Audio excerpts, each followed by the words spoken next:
Hi guys, welcome back to my channel. My name is Patrice, and in this video we'll be discussing things I've read. And now let's get started. So this month, I know I have been watching a lot of booktubers, and the month of May has really done a number on us, and I was no exception. Like, I have never experienced like a reading slump, but I am guessing that is what I was in because I only have like one really good book in this video, and I have a lot of DNFs and just a lot of awful reading for this video. So I am going to start out with my top rated book. Or maybe I should end on a high note. No, I'm going to end with controversy. So let's start with the top rated book. So the first book I'm going to talk about is Happy Land, and this was written by Dolen Perkins-Valdez, and this is a historical fiction. And the overview says, Nikki hasn't seen her grandmother in years, so when the elder calls out of the blue with an urgent request to visit her in the hills of western North Carolina, Nikki hesitates for only a moment. Mother Rita tells Nikki an incredible story of a kingdom on the mountain and of her great-great-great-grandmother Luella, who would become its queen. The more Nikki learns, the more she realizes how much her identity and her family secrets are wrapped up in those hills. It'll be up to Nikki to protect the land before it's stolen away. So I really enjoyed this story. First of all, I was floored to learn that this was like a real community. So of course I had to go down a little rabbit hole and learn all that I could about the Happy Land. That it was like so interesting. Like, it reminded me of like an Amish community. So like something like what the Amish do. And yeah, like I am so interested. Like, I really want to go and like visit and take a tour and hear and see like this place in person. So that is definitely on my bucket list of things to do. Um, I like that this was a generational story, so we got to hear about the past and then how it affects the future. And I like that to give us this history that the author used like a family, so that way we got to see like how the history affects, I guess, like the whole community as a whole, but also like personally, like in this family story. Let's see, the things I didn't really care for. I do not particularly care for shifting from the past to the present. I would prefer that they tell like all of the past story like in a part one, and then we flip to part two where it's the present story. I wanted more from the present part of the story, so about Nikki and her family in the present day. And I wanted to learn more about like how, at the end of the story, I wanted to learn more about how she was going to use like the knowledge that she learned, like how she changed and how she was going to change in the future.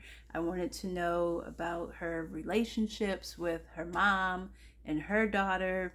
And I know they gave us like a little smidge like to wrap everything up, but I just felt like the wrap up was too quick. Like, we needed some more chapters about what happened to them after like she learns all this history, and after she visits with her grandmother and learns like the full story of the rift that happens between her grandmother and mother. Like, did they get therapy? Did, like, what changed? So I needed more. Um, let's see. But all in all, this was a great story. Like I said, I'm very interested to see this place in person and to learn more history about the Happy Land and like other communities. I just think it's so like unfortunate that we are not taught this history. Like it's not mainstream knowledge and we have to like kind of seek it out for ourselves. But I am so glad that, you know, like authors like this one and others, they're bringing these stories to light so that we can learn about our history here in this country as African Americans. So I ended up rating this book a 4.5 out of 5 stars. The next book I'm going to talk about, I'm going to talk about two books in the series because I got the first two books because it was a new series I was looking to start, and I always like to get at least the first two to see if I'm going to like it. So I'm going to talk about these together. The first book is Finlay, Donovan is Killing It by Elle Cosimano, and the second book is Finlay, Donovan Knocks 'Em Dead by Elle Cosimano. And these are both cozy mysteries, and I'll read the overview of Finlay, Donovan is Killing It first. Finlay is a stressed out single mother of two. She's overheard discussing the plot of her new suspense novel with her agent and is mistaken for a contract killer and accepts an offer to dispose of a problem husband. Finlay soon discovers that crime in real life is a lot more difficult than fiction, as she becomes tangled in a murder investigation. Now, the overview for Finlay, Donovan Knocks 'Em Dead says, Finlay Donovan is at it again. Someone out there wants her ex-husband Stephen permanently out of the picture. Saving him will send her down a rabbit hole of soccer moms disguised as hit women and involve her a little more with the Russian mob than she'd like. With her next book's deadline looming and an ex-husband to keep alive, Finlay is quickly coming to the end of her rope. She can only hope there isn't a noose at the end of it. So like I said, this was a new series for me. So I saw the most recent book in this series at the library in the news section, but I said, no, I don't want to start the new one without starting from the beginning. So these are the first two books in the series, and I was very excited. Like, the premise sounds wonderful. Like, wow, a mom, suburban woman, suburban mom, and she ends up turning into like a hit woman and like a killing machine. This sounds awesome. Was it awesome? No, it was not awesome. So the first book I did not finish. I just could not get into it, like the story or the characters. Like, it was just a hard slog. So I ended up jumping ahead to the end of the story just to get the gist of what happened, and I was able to figure it out. Like, I thought this book was going to be like funny. Like, I was thinking it was going to be like a Claire Malloy sort of like on that series, where that one's very funny. It's a cozy mystery series that makes me laugh out loud. And that is written by Joan Hess, and this was nothing like that. This was not funny. I didn't enjoy, not at all. Was not impressed. But I did end up reading the second one, and I finished the second one. But again, like I said, not hitting at all. It was not funny. The plot points were totally unbelievable. Just like I know, like, for a lot of cozy mysteries and just like stories in general, you have to suspend belief. I get it. I can do that. It was just like, what are y'all doing? Like, why would you even like, consider this as an option. Why would you do this? And I didn't like the characters. I didn't like any of them. So for the first one, I'm not going to rate it because I really didn't read enough of it to give it a rating. And I don't want to say like it's a 0 just because I didn't like it, but I did not enjoy it. The second one, I will give it a 3 because it at least held my interest to where I could finish it, unlike the first one. But again, it it just was not doing anything for me, and I will not be continuing this series. The next book I'm going to talk about in my poor reading month is The Ensemble. And this was written by Aja Gabel. And this is a contemporary or literary fiction. And I will read you the overview. Jana, Brit, Daniel, and Henry are members of the Van Ness Quartet. After the group's rocky start, they experience devastating failure and wild success, heartbreak in marriage, triumph and loss, betrayal and loyalty. They are always tied to each other by career, by the intensity of their art, by the secrets they carry, by choosing one another over and over again. So the things that I liked about this book, I liked the idea of a band and how they navigate their playing relationship and their outside of music relationship. So like them as a friend group and them as professionals working together. I like that idea. I thought it would be sort of like a, like a VH1 series, that series they had Behind the Music. So I thought it would be Behind the Music in book form, but it was not.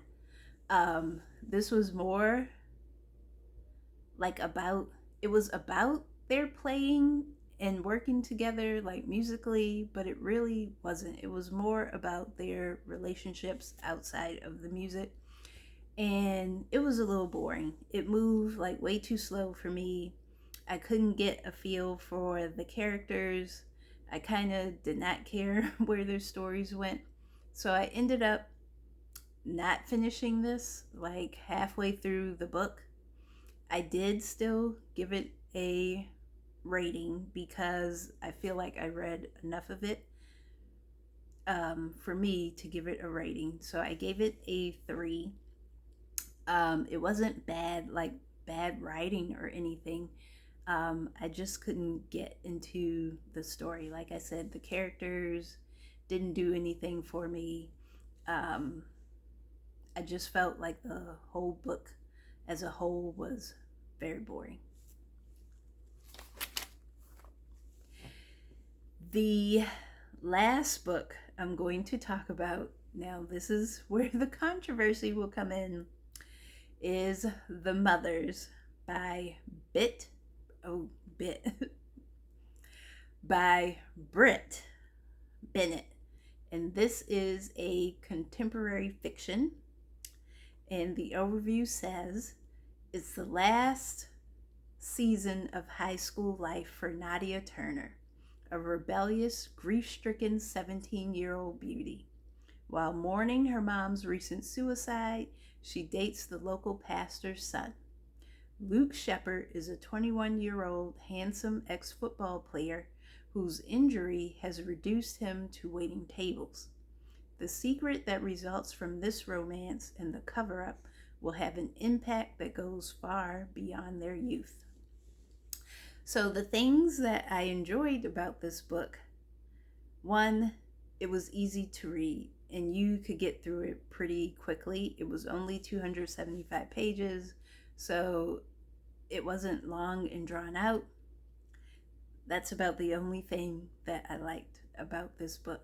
Now, those of you, if you are subscribed like you should be, you will know I did not have an enjoyable experience with another Brit Bennett book called The Vanishing Half. But I said, let me give her another try. Let me try this again and see if it works. It did not work. I just think me and this author are not, we are just not going to get along. Um, Again, this book, I did not like the ending. Not at all. I just felt like all of the characters in this story, everyone was miserable. There was no like joy, no happiness anywhere. And I don't know, I just don't like reading books like that. Luke was a coward. He was a total, like, I want to say a YN, but I'm not gonna say what that stands for. Y'all look it up, okay? But he was absolutely horrible. I just did not like him at all. Nadia, like, I believe she was complex, but like we didn't get enough of, I guess, like her maturing, or what, maybe like how she changed in her thinking. It just seemed like she stayed in her 17-year-old thoughts.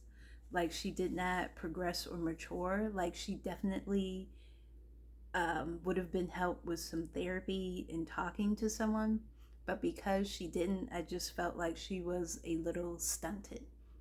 And then we have her best friend, Aubrey. And I will say, Nadia and Luke did Aubrey very wrong in this story. But Aubrey was not innocent either. Just like I said, like this whole story basically is like a love triangle between these three characters. And you meet them when they're teenagers. And Luke and Nadia date. But then Nadia goes to college. She was very in love with Luke, and he hurt her in a spectacular way. She ended up becoming friends with Aubrey the summer before she left for college. They still continued to be friends, and then Aubrey gets married, and then we get a big revelation between the three of them from this teenage relationship that they had. Now, this story contains like a lot of mothers. So we have Nadia's mom, we have Aubrey's mom, we have the church mothers because Aubrey and Nadia end up going to the same church. We have the first lady, who is Luke's mom. It was a lot of mothers. So I get how the title is a play on the word mothers and all the mothers in the story. But the way that she sets up the story, it makes you think the church mothers are going to have a big role in this book. And they really don't. They're kind of like the narrators, but they don't have much to do with the story, and that kind of threw me off a little bit too. So I ended up giving this book a 3 stars. Yeah, I think this is the last book I'm going to pick up from this author. I am not going to try anymore. I tried, y'all. I tried. And surprise, surprise, she failed me again. So like I said, this month of May, it was kind of bad. The reading was bad. I thought I picked good books. I only ended up with one really good one, and the rest were trash. But hopefully June, I got some good ones, so we will see. If you have read any of these books, please let me know in the comments. Thank you for making it to the end of this video. As always, don't forget to like, comment, and subscribe. and I will see you in the next video.